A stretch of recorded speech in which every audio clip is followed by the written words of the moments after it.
Oke, Assalamualaikum warahmatullahi wabarakatuh. Oke, selamat datang di podcast Cendekia.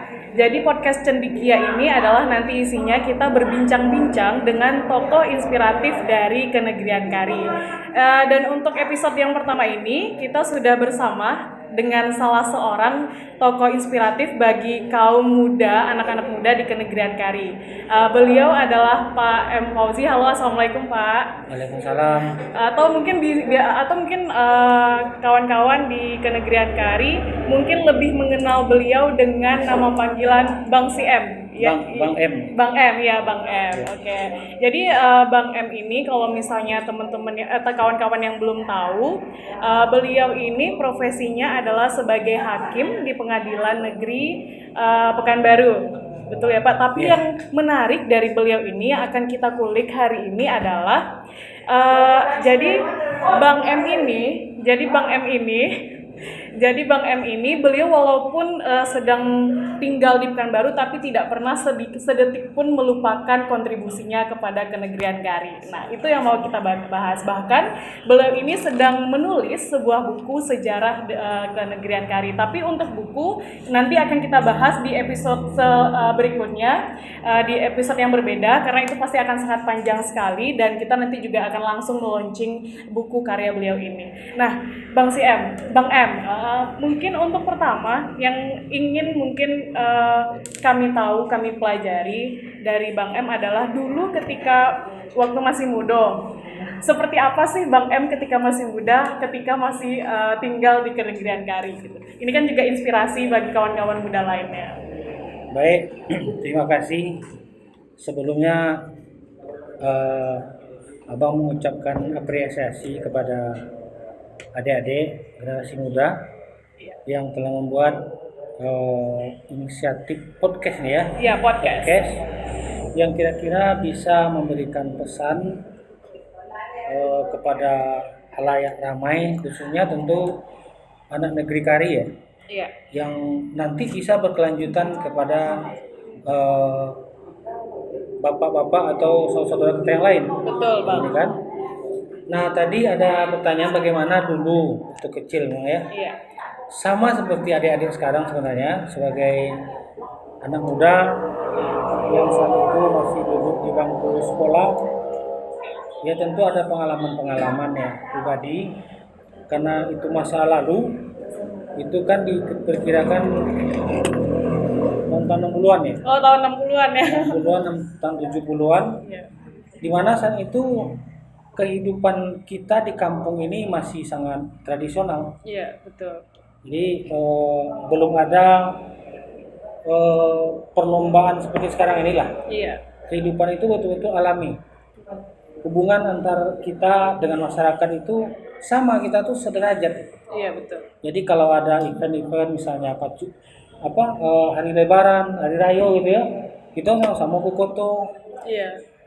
Setelah sholat kan, kemudian datang ke rumah godang, saling kenalan di situ. Jadi itu sangat membekas kepada kehidupan kita kini. Kalau di kenang-kenang dulu itu, kalau ayo dulu semboyan dengan soji. Iya. Kemudian terakhir kan di lapangan, lebih bagus ya. Nah setelah itu datang ke rumah godang, bersuara dengan nenek, dengan datuk-datuk, sanak-sanak ibu segala macam kan. Itu satu kenangan yang tersendiri. Silaturahmi itulah yang kira-kira membuat hubungan dan kecintaan kepada negeri itu semakin kuat. Iya, betul. Kan? Jadi kalau sekarang kan udah banyak seperti kehidupan di kota kan, nggak mau tahu siapa lu siapa gua kan gitu. Iya, betul. Kalau dulu nggak, perhatian, nggak tahu sana awal. Iya. Bahkan orang bertetangga, orang sekampung tuh tahu satunya kan. Nah inilah hubungan itulah yang harus kita erat kembali. Caranya gimana? Ya dengan menghidupkan kembali nilai-nilai adat, nilai-nilai budaya lama itu. Kini kan lah banyak orang hidup kehidupan maju, tapi jangan lupa dengan nilai-nilai sejarah itu. Tak boleh ditinggalkan, ya kan? Jepang itu maju karena teknologi, tapi teknologi tanpa melupakan sejarah dan tradisi. Iya, betul. Awak enggak, awak maju kok tradisi tinggal satu. makanya kita balik oleh tradisi awak. Karena di dalam tradisi itu sangat rapi diatur tentang bagaimana hubungan antar sesama kita di dalam kampung. Akan timbul rasa saling menyayangi, ya kan? Iya betul. Kemudian akan timbul rasa saling bantu membantu. Nah itu Nilai-nilai gotong royong. gotong royong itu yang tidak bisa dilupakan. Nah dengan itulah, ya Lambo memang lalamu di rantau kan, Iya. mulai SMP itu lah. Tapi setiap hari memang kehidupan tuh diisi dengan kenangan masa lalu. Iya. Selalu ingat kari. Tadi cerita ya, sedang bekerja kadang ingat kari, Iya betul. ya kan? Sedang makan ingat kari, ya nak? Kemudian ya termasuk sedang mandi pun kadang ingat kari, mau tidur ingat kari, Iya. kadang-kadang mimpi pun mimpi kari gitu kan. Jadi itu itulah yang menginspirasi ketahanan awak untuk selalu ingin nak bersama-sama dengan membuat sebuah karya yang kira-kira bermanfaat untuk anak negeri kari nanti. Oke, itu kan ya kalau itu menarik ya Bang. Jadi memang kita itu sebagai anak muda jangan sampai sekalipun meninggalkan sejarah. Tapi kan fakta yang awak hadapi kini itu banyak sekali anak muda yang tidak tahu, justru tidak tahu tompek betanyo, tidak tahu harus belajar kemana gitu tentang sejarah awak. Nah, menurut Abang, karena anak muda ini kan dekat dengan dunia digital, bagaimana sih kita tetap bisa mempertahankan budaya kita, tapi disandingkan dengan dunia digital sekarang gitu? Ya. Jadi kalau itu yang mau kita bahas, artinya memang kalau kita mau menangis ya menangislah. Iya. Kenapa? Karena memang datuk kita, bapak kita dulu tidak banyak meninggalkan sejarah ke kita. Iya betul. Apalagi yang tertulis. Hanya cerita-cerita itu pun dari beberapa orang kan. Sehingga kita buta dengan sejarah kita sendiri. Padahal kari ini adalah sebuah sejarah yang luar biasa. Sebuah peranan yang luar biasa di Kuantan ini. Nah, untuk itulah memang kita lah sekarang masih ada kesempatan lah, tidak ada terlambat ya. Kita coba kembali kita kumpulkan sejarah itu, kita tulis, ya kan, supaya nanti sejarah itu bisa kita wariskan kepada anak cucu kita.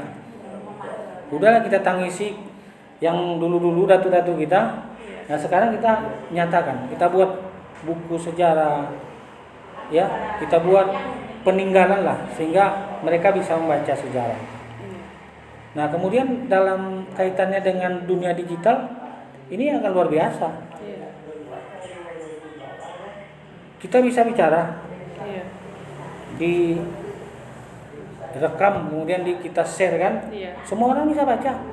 Bagi yang mau anak-anak sekarang main gadget itu ya bisa seharian. Iya betul Pak. Seharian dengan itu aja. Suguhannya apa? Ya dunia luar lah. Dengan segala macamnya kan. Dengan segala bentuk budaya yang masuk ke kita. Iya.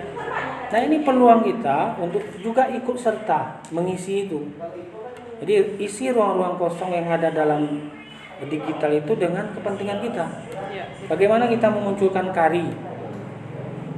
Karena kari itu luar biasa. Nantilah saya banyak bicara dengan buku nanti. Iya. Bahkan saya juga mengarang lagu lah ya. Iya.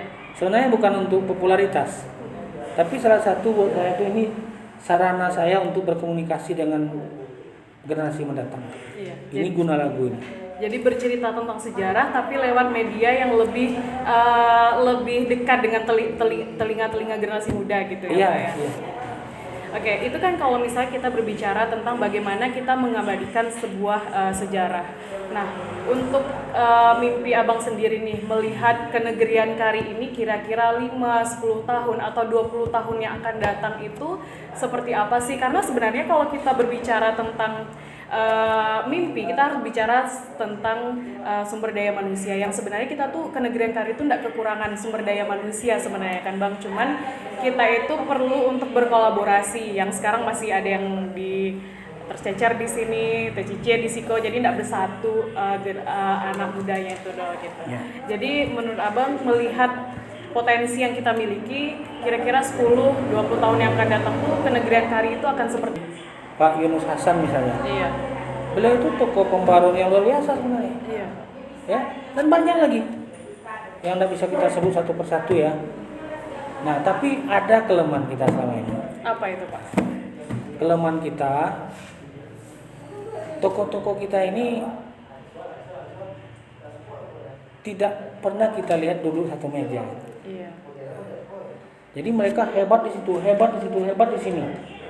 Tapi tidak pernah duduk satu meja untuk merumuskan sesuatu di KARI ini. Iya. Ya kan? Siapa yang tidak kenal Pak Yunus Hasan misalnya kan? Atau generasi-generasi muda sekarang ini, kepala-kepala desa yang sekarang ini kan cukup energik, Iya. berpendidikan tinggi juga.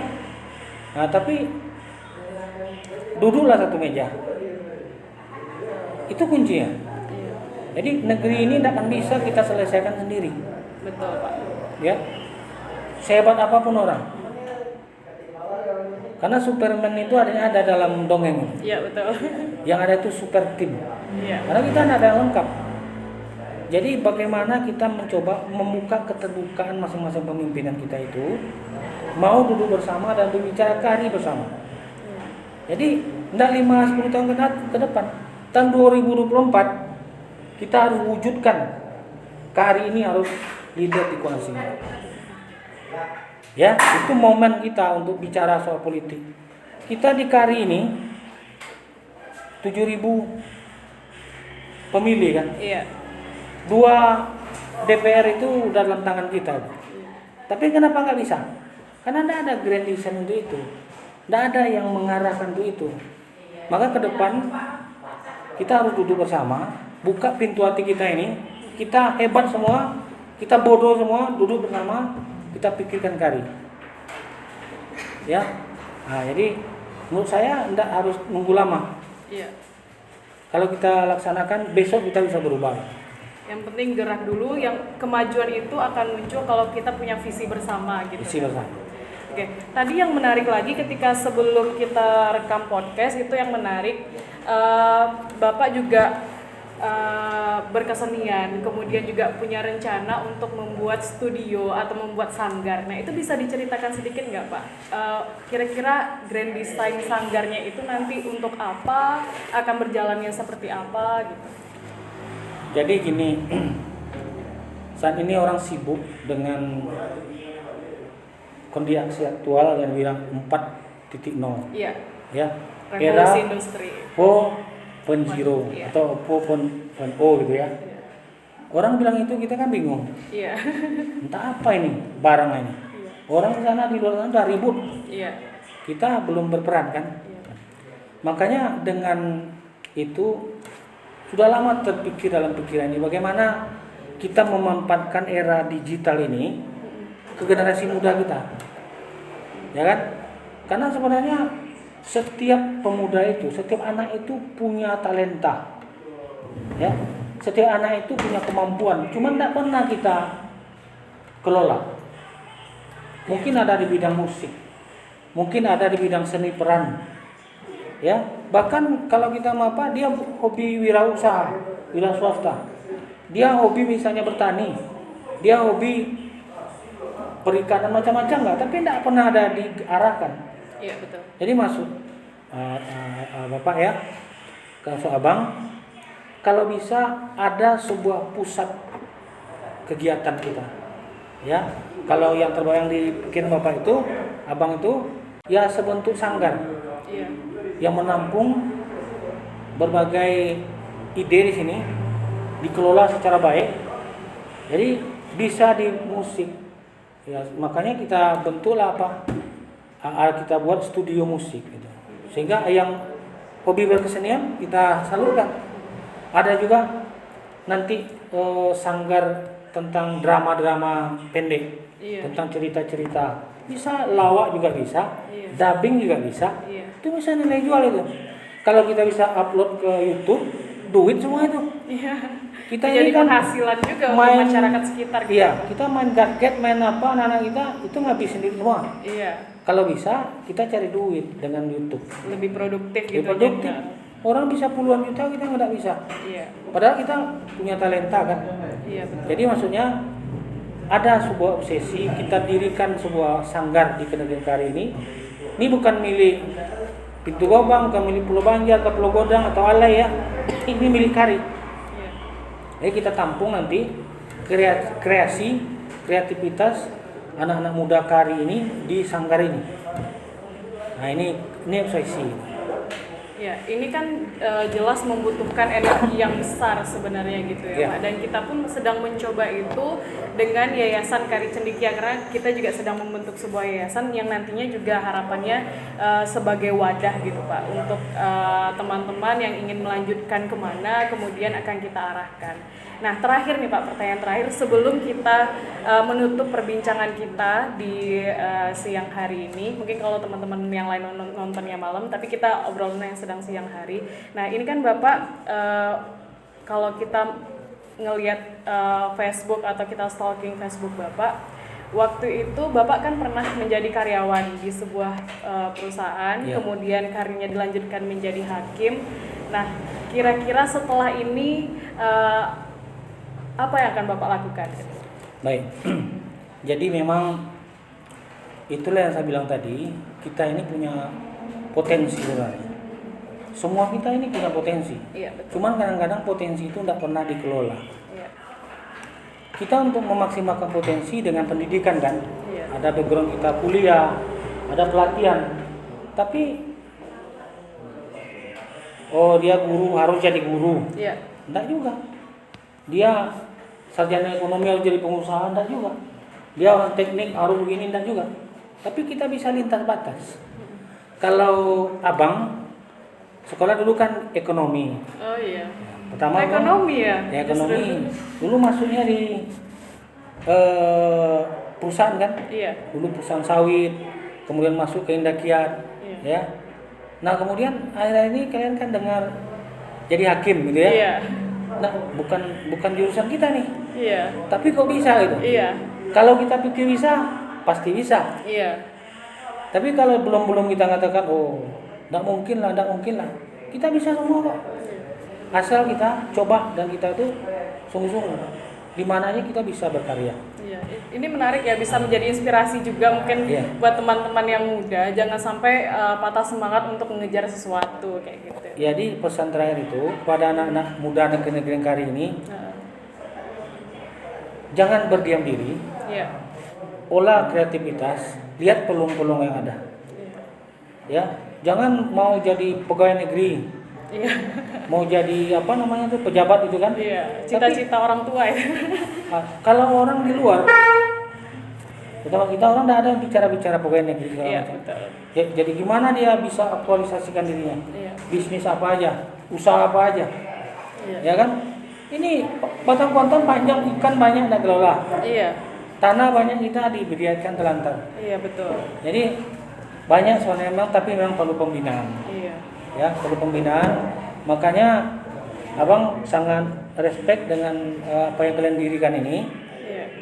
Kari Cendekia ya. Kari Cendekia, Cendekia. Kari Cendekia itu mudah-mudahan bisa memberi pengarahan kepada generasi muda untuk bisa mengelola kompetensinya. Amin. Kita Karena menunggu. karena memang kita tidak kekurangan sumber daya, kita juga tidak kekurangan potensi begitu Iya, ya, Pak. iya. Jadi tinggal bagaimana kita berkolaborasi ke depannya. Betul. Baik, oke, sekian dulu untuk kali ini. Iya. Dan untuk Bang M mungkin kita tunggu karyanya, bukunya tentang sejarah Kenegrian Kari yang insya Allah akan kita launching bersama. Kira-kira kapan Bang launchingnya? Awalnya kita udah rencana bisa aktualisasikan dirinya. Iya. Bisnis apa aja, usaha apa aja. Iya. Ya kan? Ini batang kontan panjang, ikan banyak tidak kelola. Iya.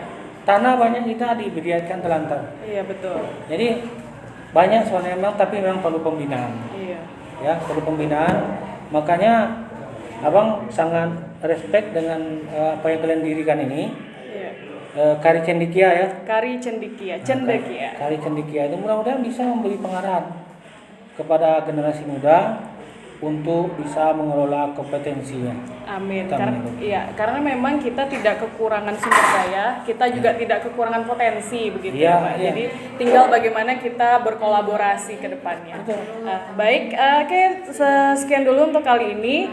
Dan untuk Bang M mungkin kita tunggu karyanya, bukunya tentang sejarah kenegrian Kari yang insya Allah akan kita launching bersama. Kira-kira kapan Bang launchingnya?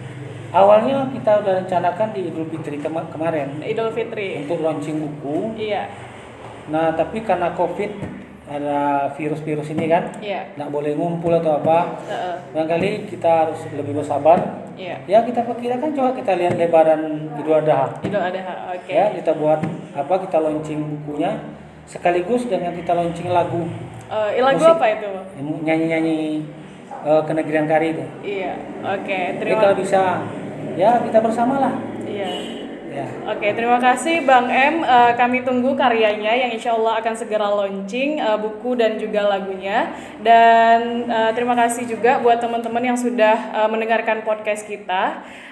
Semoga dari perbincangan kita tadi, dari obrolan-obrolan kita tadi ada manfaat yang bisa diambil. Terima kasih. Assalamualaikum warahmatullahi wabarakatuh.